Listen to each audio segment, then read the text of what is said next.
Hi guys, welcome back to Rishta KP YouTube channel. ತಮ್ಮನೇಲೊಳಗೆ ನೋಡಿರ್ತೀರಿ, ಇವತ್ತು ಗೂಗಲ್ ಕಾರ್ಯಕ್ರಮ ಗೂಗ್ಲಕ್ಕೆ ಹೊಂಟೇವಿ. ಸೊ ಅಲ್ಲಿ ಏನೇನಕ್ಕೆ ತಂದು ತೋರಿಸ್ತೀನಿ ಒಂದೇ ಮಾತು. ಆ್ಯಂಡ್ ತೋರಿಸ್ತಾನೆ ಅದ್ರ ಬಗ್ಗೆ ಎಲ್ಲ ರೀತಿ ರಿವಾಜು ಏನೇನಿದೆ ಅನ್ನೋದು ಎಕ್ಸ್ಪ್ಲೇನ್ ಮಾಡ್ತೀನಿ. ನಾನು ವಿಡಿಯೋ ಫುಲ್ ಮುಗಿಯೋ ತನಕ ಸ್ಕಿಪ್ ಮಾಡ್ಲಂಗೆ ನೋಡಿರಿ. ಆ್ಯಂಡ್ ನನ್ನ ಚಾನಲ್ನ ಈಗ ಹೋಗಿ ಸಬ್ಸ್ಕ್ರೈಬ್ ಮಾಡಿರಿ, ಲೈಕ್ ಮಾಡಿರಿ, ಶೇರ್ ಮಾಡಿರಿ, ಕಮೆಂಟ್ ಮಾಡಿರಿ, ತಪ್ಪದ ರೀ.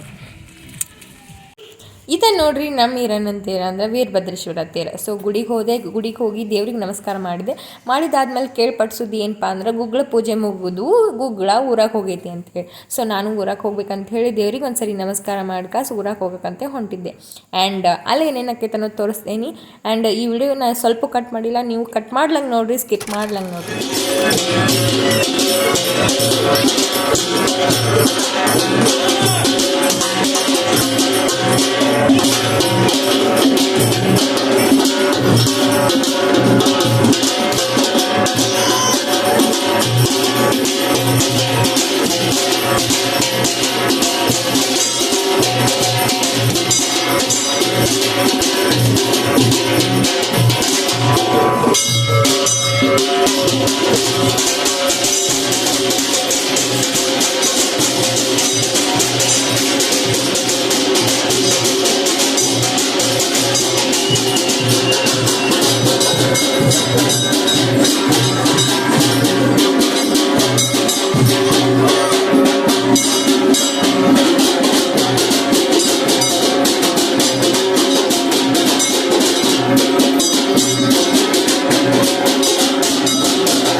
ತೋರಿಸಿದಲ್ರಿ ಅವ್ರು ಅಷ್ಟರು ಮದುಮಕ್ಕಳು. ಸೊ ಅವ್ರ ತಾಯಿ ಜೋಡಿ ಮತ್ತು ಭಾವಿ ಪತ್ನಿ ಜೋಡಿ ಅವರು ಗೂಗಲ್ ಪೂಜೆ ಮಾಡಬೇಕಾಗಿರೋದು ಒಂದು ಪದ್ಧತಿ. ಸೊ ಅವ್ರು ಅದೇ ಪ್ರಕಾರ ಗೂಗಲ್ ಪೂಜೆನ ಶ್ರದ್ಧೆಯಿಂದ ಮಾಡತ್ತಿದ್ರು.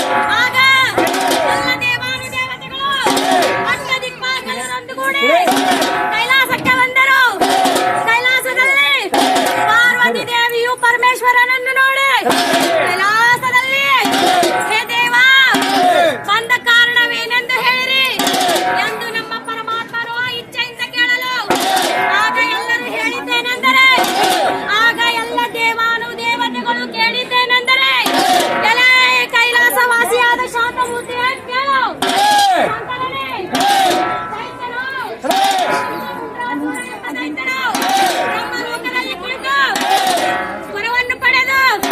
ಎಲ್ಲ ಭೂಲೋಕದಲ್ಲಿ ಎಲ್ಲ ದೇವಾನುದೇವತೆಗಳಿಗೂ ನರರಿಂದಿಗೂ ಹಿಂಸಿಸುತ್ತಿರುವನು.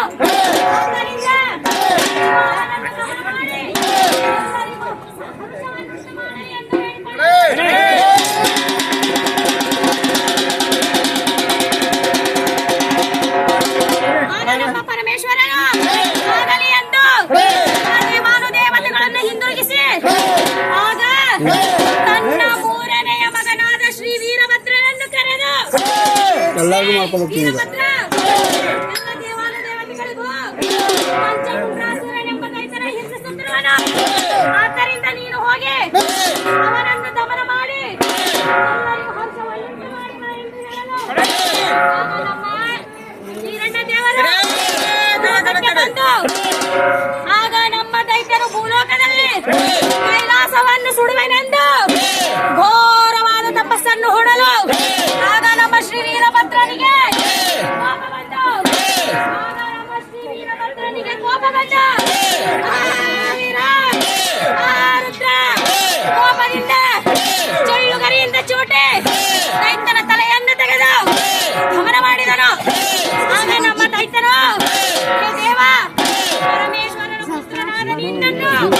ನೋಡಿರಲಿಲ್ಲ.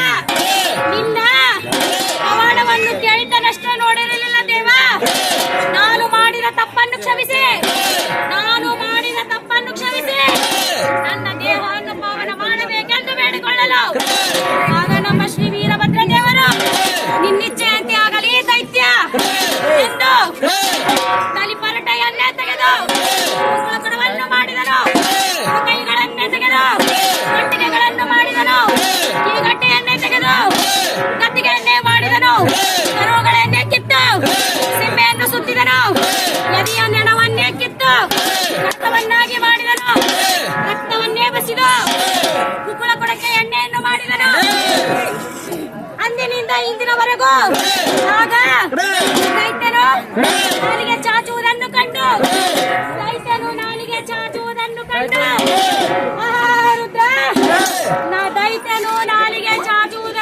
ನಮ್ಮ ಶ್ರೀ ವೀರಭದ್ರನು ಕರಕರನೆ ಕೊಯ್ದು ಕುಕ್ಕುಳ ಕೊಡವನ್ನು ಪುಟ ಮಾಡಿದನು.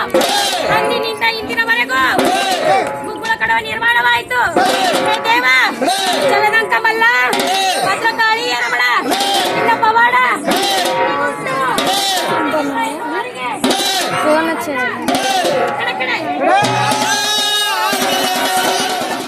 ಅಪ್ಪ ಎಲ್ಲ ಕೇಳಿ ಮೈ ಜುಮ್ ಅನ್ನಿಸ್ತಲ್ರಿ ನಿಮಗೂ. ನನಗೂ ಅಲ್ಲಿದ್ದಾಗ ಹಂಗೆ ಅನಿಸುತ್ತೆ.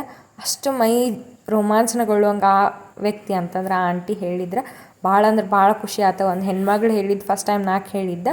ಸೊ ಅದನ್ನು ಎದಕ್ಕೆ ಮಾಡ್ತಾರಪ್ಪ ಅಂದರೆ ಈರಣ್ಣ ಅಂದ್ರೆ ವೀರಭದ್ರೇಶ್ವರ ಸ್ವಾಮಿ ಖುಷಿ ಆಗಲಿ ಅಂಥೇಳಿ ಅವನು ಹೊಗಳಿ ಹಾಡಿ ಹೇಳೋದ್ರಿ.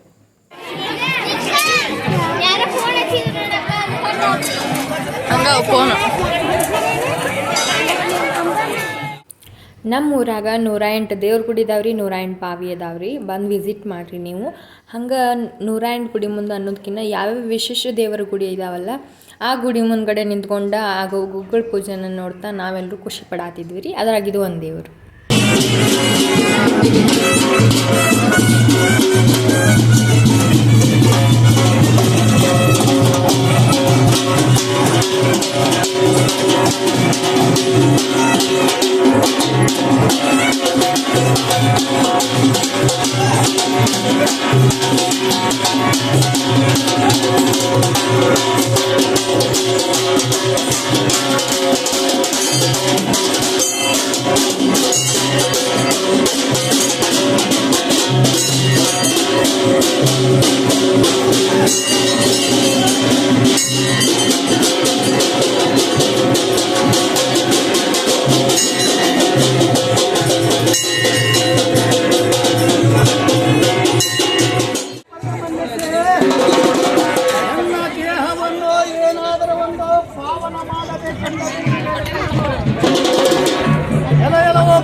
ಅದಾದಮೇಲೆ ಇನ್ನೂ ಒಂದು ಏನು ವಿಶೇಷತೆಪ್ಪ ಗುಗ್ಗಳದ ಅಂತಂದ್ರೆ ಶಸ್ತ್ರ ಹಾಕಿಸ್ಕೋದ್ರಿ. ಶಸ್ತ್ರ ಅಂದ್ರೆ ದೇವ್ರಿಗೆ ನಾವು ಏನಾರ ಇಚ್ಛೆ ಇಟ್ಕೊಂಡು ಕಾಸು ಬೇಡಿಕೊಂಡು ಆ ಇಚ್ಛೆ ಈಡೇರಲಿ ಅಂತ ಹೇಳಿ ಹಾಕಿಸ್ಕೋಕೆ ಶಸ್ತ್ರ ಅಂತ ಹೇಳ್ತಾರೆ.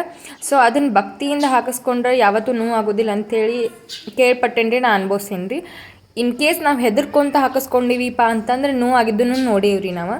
ಸೊ ಭಕ್ತಿಯಿಂದ ಆ ದೇವ್ರ ಕಡೆ ನಮ್ಮ ಇಚ್ಛೆನ ಬೇಡ್ಕೊಂಡು ಕಾಸು ಹಾಕಿಸ್ಕೊಳ್ಳೋದ ಈ ಶಸ್ತ್ರ.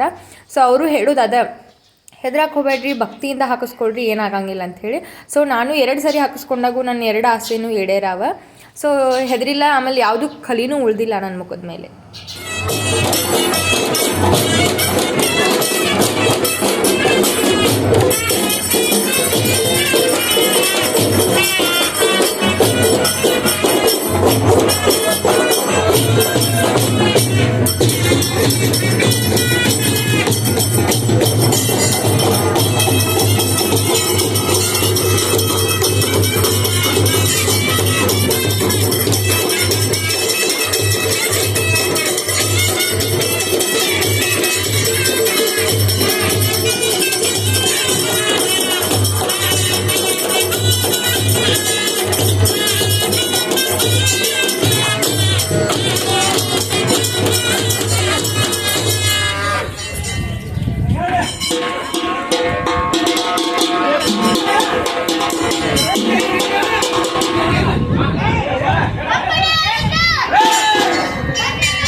ಗ್ರಾಮಕ್ಕೆ ಬಂದು ಒಂದು ಕ್ಷಣ ನಿಂತ ಕ್ಷಣವೇ ಸೂರ್ಯೋದಯವಾಯಿತು.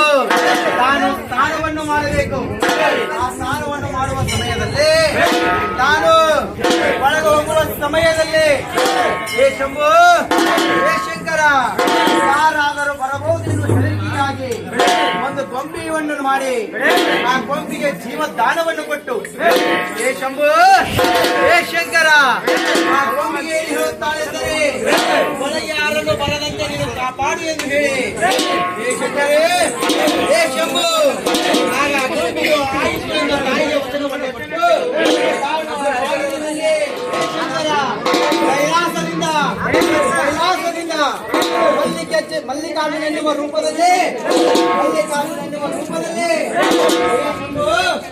ನಮ್ಮ ಶಿವನು ಬಂದು ಆ ಗ್ರಾಮದಲ್ಲಿ ಹೊರ ಹೋಗುವ ಸಮಯದಲ್ಲಿ ಆ ಗೊಂಬಿಯು ಇರುತ್ತದೆ, ಯಾರು ನೀನು ಯಾರು, ಒಳಗೆ ಬರುವುದು ಯಾರು ಎಂದಾಗ ಈ ಶಂಭು ಆಗ ಗೊಂಬಿಯು ನನಗೆ ಹೆಸರು ಇಲ್ಲ, ಕಾರುಕಾದೇವಿ ಗೊಂಬಿಯನ್ನು ಮಾಡಿ ಜೀವದಾನವನ್ನು ಕೊಟ್ಟಿರುವಳು, ನೀನು ಯಾರು ಹೇಳು ಎಂದಾಗ ಅವಳ ಗಂಡ ಶಂಕರನು 108 ನಾಮಗಳು ನಾನು ಇಲ್ಲಿ ಮಲ್ಲಿಕಾರ್ಜುನನ ಹೆಸರದಲ್ಲಿ ಬಂದಿರುವೆನು.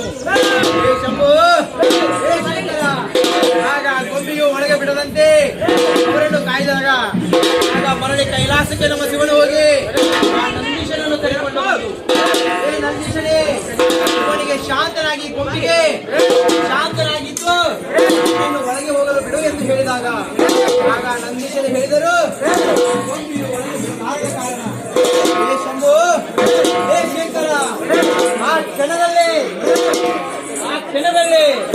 ನಮ್ಮ ಶಂಕರನ ಕೋಪಗೊಂಡು ಆ ಕ್ಷಣದಿಂದ ಆ ಗೊಂಬೆಯ ತಲೆಯನ್ನು ಕಿತ್ತಿದು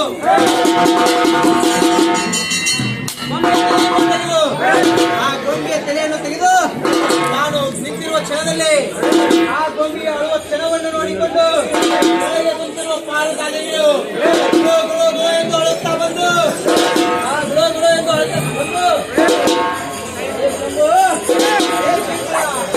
ಆ ತಲೆಯನ್ನು ತನ್ನ ತೊಡೆಯ ಮೇಲೆ ಇಟ್ಟುಕೊಂಡು ಆ ಗೊಂಬೆಯನ್ನು ತನ್ನ ತೊಡೆಯ ಮೇಲೆ ಇಟ್ಟುಕೊಂಡು ಆ ಅಳುತ್ತಿರುವ ಕ್ಷಣವನ್ನು ನೋಡಿ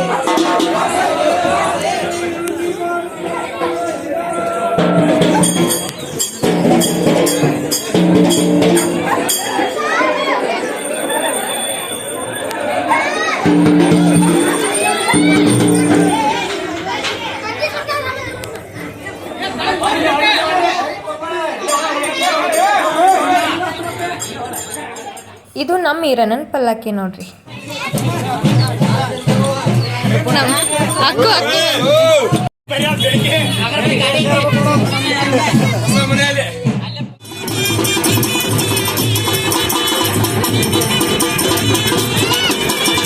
ಇದು ನಮ್ಮ ಊರಿನ ದೇವರು ಬಸವಣ್ಣನ ಗುಡಿ ರೀ. ಇನ್ನು ಕನ್ಸ್ಟ್ರಕ್ಷನ್ ನಡೆದೈತಿ. ಇದು ಗುಗ್ಗಳ ಕೊನೆ ಹಂತ ರೀ. ಅಂದರೆ ನಮ್ಮೂರು ದೇವ್ರ ಬಸವಣ್ಣನ ಗುಡಿಯ ಮುಂದೆ ನಿಂತ್ಕೊಂಡು ಕಾಸು ಗುಗ್ಗಳನ್ನ ನಿಲ್ಲಿಸಿ ಅಲ್ಲಿ ಎಲ್ಲ ಗುಗ್ಗಳದೊಳಗೆ ಯಾರ್ಯಾರು ಭಾಗವಹಿಸಿದ್ರಲ್ರಿ ಅವರಷ್ಟೂ ಅದ್ರ ಕೆಳಗೆ ಹಾಸಿ ಹೋಗು ಅಂತ ಹೇಳ್ತಾ ಗುಗ್ಗಳ ಆಶೀರ್ವಾದ ಪಡ್ಕೋರಿ ಅಂತ ಹೇಳಿರ್ತಾರೆ ರೀ. ಹಂಗೆ ಯಾರ್ಯಾರು ಭಾಗವಹಿಸಿರ್ತಾರಲ್ರಿ ಅವರಷ್ಟರು ಗುಗ್ಗಳ ಕೆಳಗೆ ಹಾದು ಆ ಗುಗ್ಗಳ ಆಶೀರ್ವಾದ ಪಡ್ಕೋತಾರೆ ರೀ. ಅದಾದಮೇಲೆ ನೀವು ನೋಡಾತೀರಿ ಇಲ್ಲೆಲ್ಲರೂ ಗುಗ್ಗಳದೊಳಗೆ ಯಾರ್ಯಾರು ಭಾಗವಹಿಸಿದ್ರಲ್ಲ ಅವ್ರಿಗೆ ಯಾರ್ಯಾರು ಶಸ್ತ್ರ ಹಾಕಿದ್ರಲ್ಲ ಅದನ್ನೆಲ್ಲ ಪುರವಂತರು ತೆಗೆದು ತಮ್ಮ ಕಡೆ ಇಟ್ಕೋತಾರೆ. ಅವ್ರು ಗುಗ್ಗಳದೊಳಗೆ ಭಾಗವಹಿಸಿದವರೆಲ್ಲರೂ ತಮ್ಮ ಇಚ್ಛೆ ಪ್ರಕಾರ ತಮಗಾದಷ್ಟು ಪುರವಂತರಿಗೆ ದಕ್ಷಿಣೆ ನೀಡ್ತಾರೆ.